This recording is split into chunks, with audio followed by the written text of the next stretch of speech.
Hi friends. இந்த வீடியோவில் மெயினாக ரெண்டு ஸ்டாக்ஸ் பற்றி பார்க்கலாம். First Bharat electronics limited. இந்த ஸ்டாக் 1954 இன்கார்பரேட் ஆனது. எலக்ட்ரானிக் எக்யூப்மெண்ட்ஸ் டிஃபென்ஸ் செக்டாரில் லீடிங் கம்பெனி. மார்க்கெட் கேபிட்டல் 3,12,000 கோடி இருக்குது. கரண்ட் ப்ரைஸ் 427 ரூபா. 52 வீக் ஹை 436 ரூபா பக்கத்தில் ட்ரேட் ஆகிட்டு இருக்கு. ஸ்டாக்கோட PE 54.8 இருக்குது. டிவிடெண்ட் ஈல்டாக 0.56% கொடுக்குறாங்க. ரிட்டர்ன் ஆன் ஈக்விட்டி 29.2% இருக்குது. இதோட ப்ரைஸ் லாஸ்ட் 6 மந்த்ஸாகவே கன்சிஸ்டண்ட்டாக ஏறி இருக்குது. இது காரணம் இதோட ஸ்ட்ராங் ஆர்டர் புக் தான். சேல்ஸ் நல்லா இருக்குது. Debt free company. Good profit growth 23.8% CAGR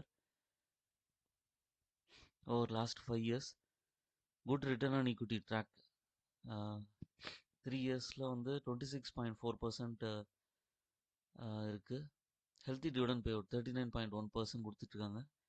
stock பார்த்தீங்கன்னா குவார்ட்டர்லி ரிசர்வ்ஸில் சேல்ஸ் 3,000 கோடியிலேருந்து 5,000 கோடி பக்கம் இன்க்ரீஸ் ஆகிருக்கு. நெட் ப்ராஃபிட் 624 கோடியிலேருந்து 1000 கோடி பக்கம் மெயின்டைன் ஆகிட்டு. நடுவில் ஒரு நல்ல ப்ராஃபிட் மே மந்த்லலாம் பார்த்தீங்கன்னா 2,000 கோடி இருந்தது. இப்போ கொஞ்சம் நெட் ப்ராஃபிட் குறைஞ்சிருக்கு. பட் லாங் டேர்ம் பெர்ஸ்பெக்டிவில் இது ஒரு நல்ல ஸ்டாக்கு. ப்ராஃபிட் அண்ட் லாஸ் ஸ்டேட்மெண்ட்டில் நெட் ப்ராஃபிட் 952லேருந்து 5,000 கோடி பக்கம் இன்க்ரீஸ் ஆகிருக்கு, which is good. Share holding பேட்டர்னில் ப்ரொமோட்டர்ஸ் கிட்டக்க 51% இருக்குது. FIS கிட்டக்க 18% இருக்குது. DIS கிட்டக்க 20% இருக்குது. Number of share holders 24 lakhs பக்கம் மெயின்டைன் ஆகிட்டு இருக்காங்க. நிறைய ஷேர் ஹோல்டர்ஸ் இன்க்ரீஸ் ஆகிட்டு இருக்காங்க. அது காரணம் இந்த கம்பெனியோட ரிலையபிலிட்டி, அதுக்கப்புறம் கன்சிஸ்டன்சி, தொடர்ந்து நல்ல ரிட்டர்ன் கொடுக்குறது. அதுதான் காரணம். BL லாங் டேர்முக்கு ஒரு நல்ல ஷேரு. அதுக்கடுத்து ஸ்டேட் பேங்க் ஆஃப் இந்தியா. இது இந்தியாவிலே நம்பர் 1 பப்ளிக் செக்டார் பேங்க்கு. மார்க்கெட் கேபிட்டல் 8,93,000 கோடி இருக்குது. கரண்ட் ப்ரைஸ் 968 ரூபா இருக்குது. டிவிடெண்ட் ஈல்டாக 1.64% கொடுக்குறாங்க. PE கம்மியாக தான் இருக்குது, 11.4%. ரிட்டர்ன் ஆன் ஈக்விட்டி 17.2% இருக்குது. இதுவுமே பார்த்தீங்கன்னா ஏப்ரலுக்கு அப்புறம் கன்சிஸ்டண்ட்டாக ஏறி இருக்குது. இந்த ப்ரைஸ்லேருந்து இன்னும் ஏற வாய்ப்பு இருக்குது. 1,000 rupees டச் ஆக வாய்ப்பு இருக்குது.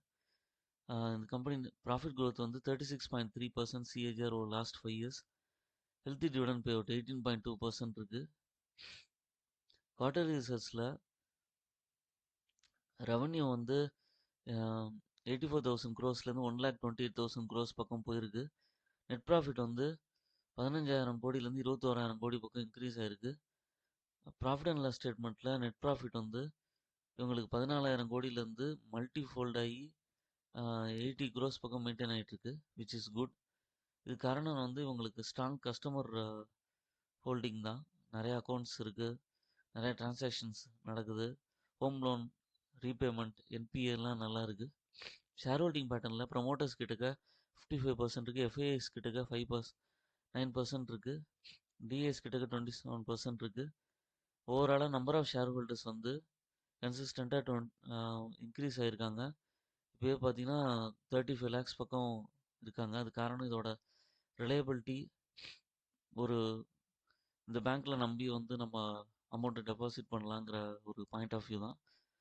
இதுவுமே லாங் டேர்முக்கு ஏற்ற ஸ்டாக்கு. பை அண்ட் டிப் ஸ்ட்ராட்டஜியில் அக்யூமுலேட் பண்ணலாம். BEL ஸ்டாக்கும் அதே மாதிரி தான். ஒரு சின்ன சின்ன இறக்கங்கள் வரும்போது SIP மெத்தடில் முடிஞ்ச குவான்டிட்டிஸ் வாங்கி ஆட் பண்ணுங்கள். உங்களுக்கு லாங் டேர்மில் நல்ல ரிட்டர்ன் கிடைக்கும். இப்போ நான் சொன்னது எல்லாமே இன்ஃபர்மேஷன் பர்பஸுக்கு தான். I'm not a SEBI registered advisor. அதனால் ஓன் அனாலிசிஸ் பண்ணிவிட்டு அதுக்கப்புறமா ஷேர்ஸில் இன்வெஸ்ட் பண்ணுங்கள். என்னோடய சேனலை சப்ஸ்கிரைப் பண்ணுங்கள், லைக் பண்ணுங்கள், எல்லா வீடியோஸும் தொடர்ந்து பாருங்கள். பெல் பட்டன் ப்ரெஸ் பண்ணி வச்சுங்க. அப்போ தான் இந்த மாதிரி யூஸ்ஃபுல் இன்வெஸ்ட்மெண்ட் ரிலேட்டட் இன்ஃபர்மேஷன்ஸ் வரும். தேங்க்ஸ் ஃபார் வாட்சிங் மை வீடியோ.